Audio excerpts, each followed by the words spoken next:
Friends, through the course of my career, in my life, I've been accused of quite a few things. And I'm sure that you all have as well. Maybe you found yourself being criticized because you're not talented, you're not good enough, your content is somehow unacceptable.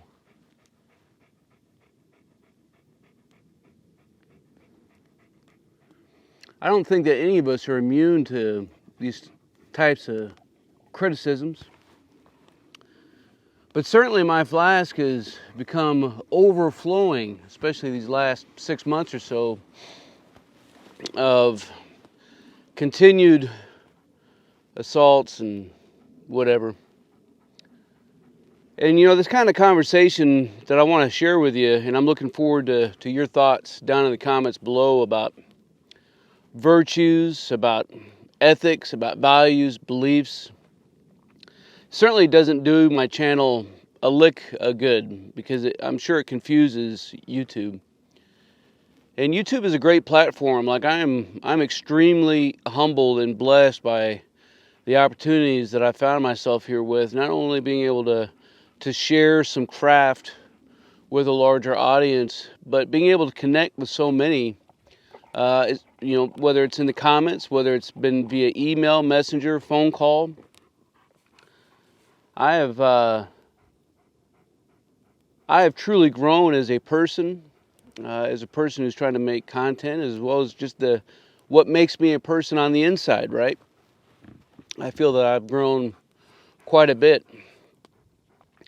And so I want to share and talk with you all about attacks on your character and a response that is often the case, as well as responses that may lead to something better than other responses, if that makes sense.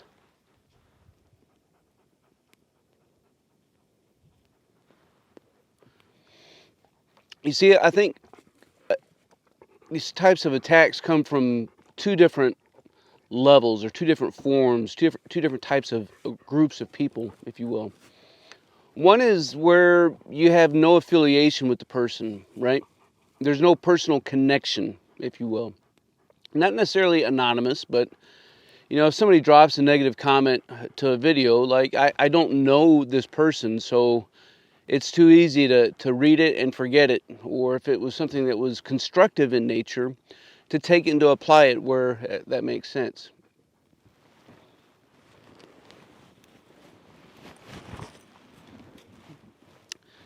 The other sort comes from those that we know and that we trust. And these types of interactions are, they come with their own unique set of attributes. Because there's a sense of trust that has been established. Now you have a degree of betrayal, if you will, and so it cuts a little bit harder. Maybe it's relationally based. Maybe it's a spouse, a child, in-laws, your own family, whatever it is. And so when the criticisms and attacks come from these types of relationships, it hurts a lot more. And so the easy push button response to either one is to launch an attack back at somebody. Now, I have found that when we look at that root of, us being judged, we can probably identify that when you've been judged, when I've been judged, it's been based off of a short interaction, a short time frame, if you will. It was one event, it was one night, it was one day, it was one video that garnered an overload of negative criticism in response. Well, team, when we in turn provide the same thing to somebody else, we're actually doing the exact same thing.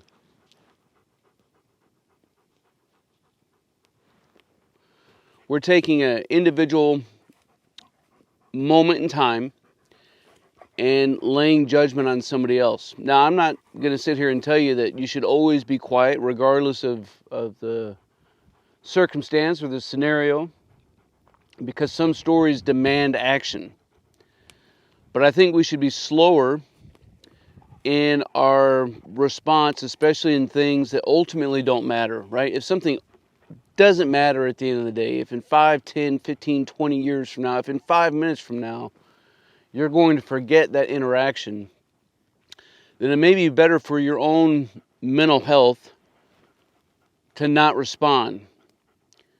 But not responding comes with its own set of issues, because what we're more likely to do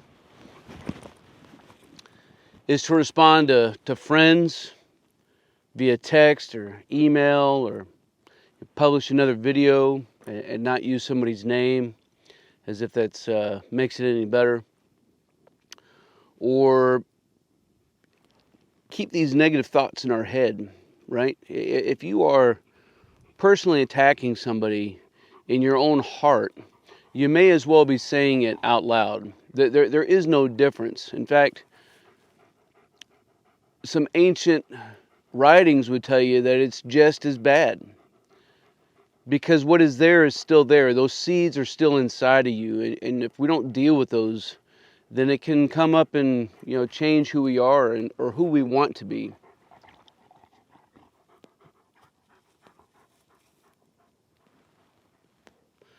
Now, I'm certainly not victimless in all of this, right?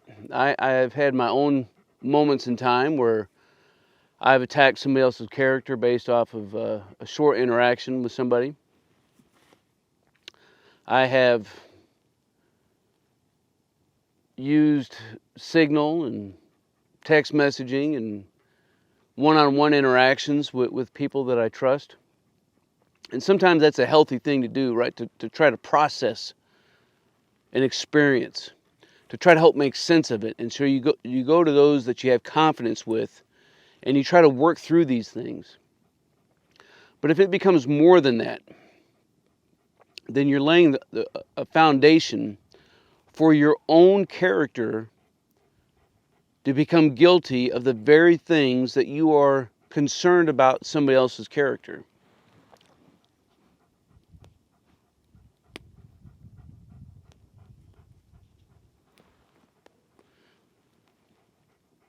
Meanwhile, as time is drifting along, it becomes too easy to become more and more susceptible to doing the exact same thing. And pretty soon that one-time moment becomes a character attribute of ourselves, and it was something that we despised in that other person to begin with. Ultimately, we become hypocrites. And if we don't watch ourselves, if we don't apply that first principle of leadership, which is to know yourself and to seek self-improvement, if you don't guard everything within the limits of your own post, namely yourself, you're going to leave yourself open to attacks that are even much more harmful and potentially true.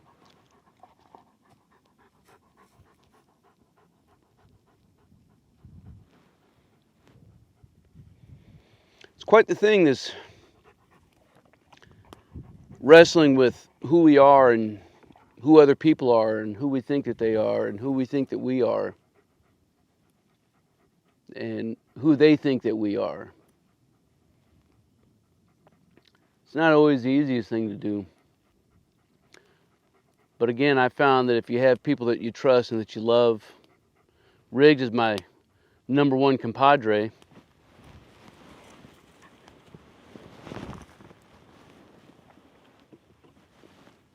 Don't tell Mrs. Stoker that. She's my number one, man. We've been married for almost 26 years now, and through all of it, she has seen character assassinations come on me, especially in the professional development side of my life, professional side of my life, by virtue of, rank, grade, and position. It becomes easy to become a focal point of attack. But I have found that if you trust in the system, and if the system is just, then the right answers are going to come out. It may take a couple weeks. It may take, in some cases, it took over 6 months for the right story to come out. And these things, they happen. If during my time as a diamond wearing first sergeant, man, you're going to have all kinds of complaints. It just comes with part of the job. But if you let those things define your job, that's why some people hate those positions, because they allow those moments and those interactions to define what it means to serve in that capacity. I have found that the good far outweighs those 5 or 10% encounters. Probably not even that much.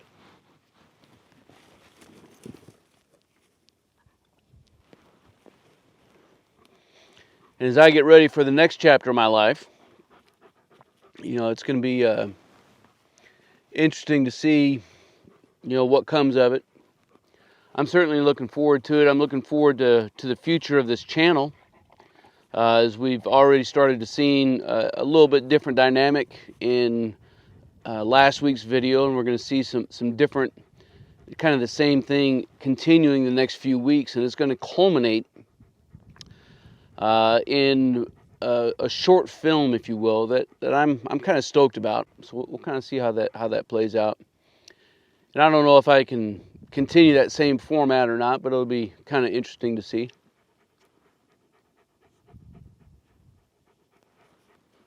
But I'm in a unique position where, the time that I spend creating content and getting outdoors and spending time with myself and with rigs is not something that, if it falls through, that I'm somehow a failure. Like, YouTube doesn't define who I am. It doesn't tell me that I'm the greatest thing since sliced bread, overcoming all kinds of barriers, and every video is 1 for 1.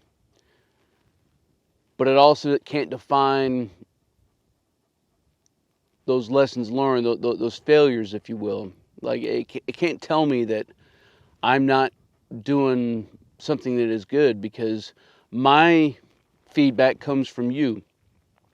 And that's why I go back to continuing this sort of format and these types of conversations, because although it holds the channel back, ultimately I think that it's laying a groundwork and a foundation for a much healthier community, if that makes sense. And I've shared that with you all in the past, and I think it's kind of resonated.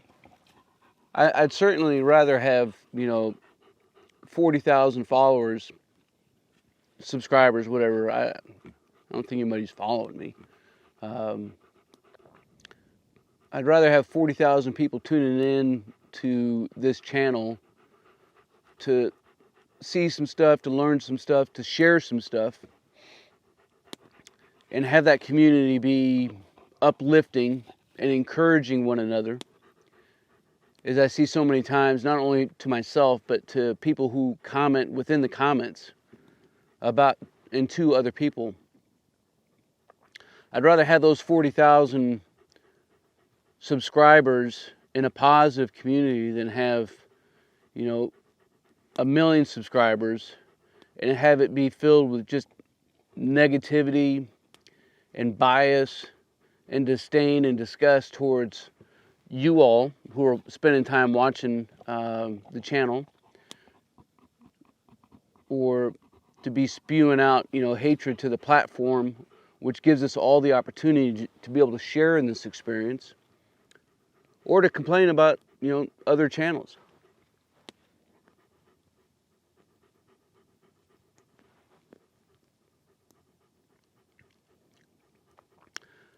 Just a few thoughts, gents. I wanted to check in with you guys, let you know that I'm doing well.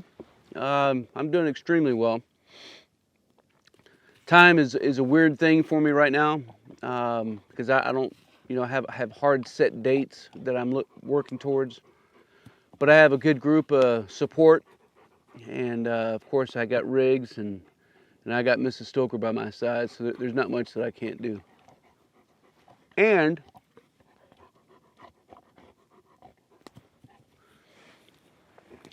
thanks to, I'm going to try not to spill this as I take the top off.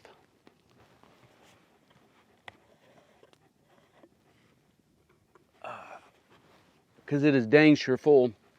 I got a full flask. Oh, and if you didn't know, my flask is filled with the tears of a commie. Every time that you like, share, and subscribe and comment on any of my videos. I appreciate you guys. Let me know your thoughts and your experiences down below about getting judged and criticized and ridiculed in ways that you have found for those moments to become a benchmark. How have you learned and grown from those experiences? And in that way, we can continue to grow and enlarge a community that seeks to master our craft and develop our tactical virtue. As always, until then, you stay out there, you keep grinding, and you stay stoked.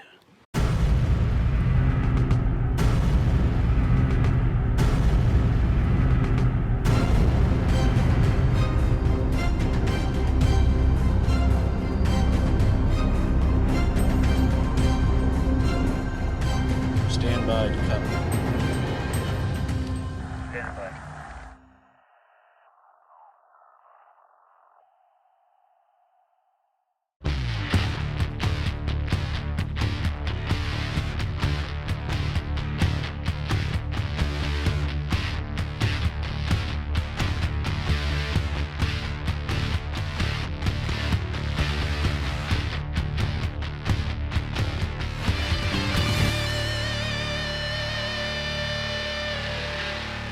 Team, if you want to master your craft and develop your tactical virtue, make sure you subscribe to the channel and click that notification bell so that you can stay up to date on future content. Consider becoming a channel member. It's going to give you exclusive access to content not available to anybody else. I appreciate you guys. Until then, you stay out there, you keep grinding, and you stay stoked.